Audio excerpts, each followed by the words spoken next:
Okay, I'm going to start with the 2018 paper. Question 1. So 2 particles of mass 4 and 6. So draw a wee box in, put the 4 inside one of them. Make sure you put your weight down 4G, tension up, tension down. And then go to the other side, put your 6 in, the weight is 6G, tension up, tension down. So that's your first mark. Let's see the rest of the question now. Show the acceleration. If you let go of that, this one's going to point down. So make sure you've got your down double-headed arrow with A. This one's going to point up. And again, double-headed arrow with A.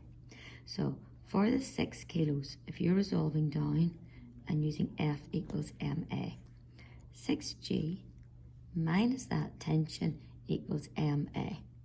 I'm going to do the same for the 4 kilo. Only this time the motion is up. If that arrow drawn properly, it'll always show you where the motion is. So T minus 4G equals 4A. Now if you draw a line and add these together, 6G add minus 4G is 2G. Minus T add T disappears and 10A. So bringing this across and dividing, you get 2G divided by 10, which is G over 5, which is what the question was asking. So that was part 2. Part 3, find the velocity of P as Q hits the ground. Okay, so the distance, if we look back at the start of the question, is 2 meters above the ground. So that there is 2 meters. So S is 2. Acceleration is G minus 5. It started off with speed of 0. And you want to know the speed it hits the ground.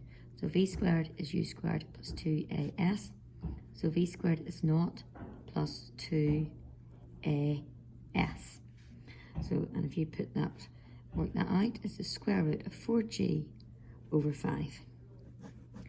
Now, for part 4 of that, find the total distance moved by P before it comes to rest.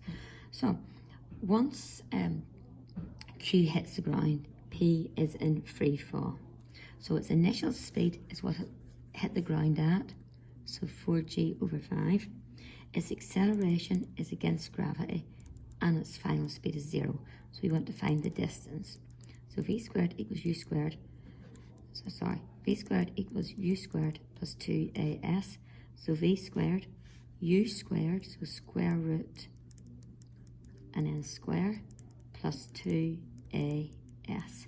So that works out to be 4G over 5 minus 2GS. Just rearranging that, 2GS is 4G over 5. Bring your 2 over and divide, and S is going to be 2/5, which is 0.4.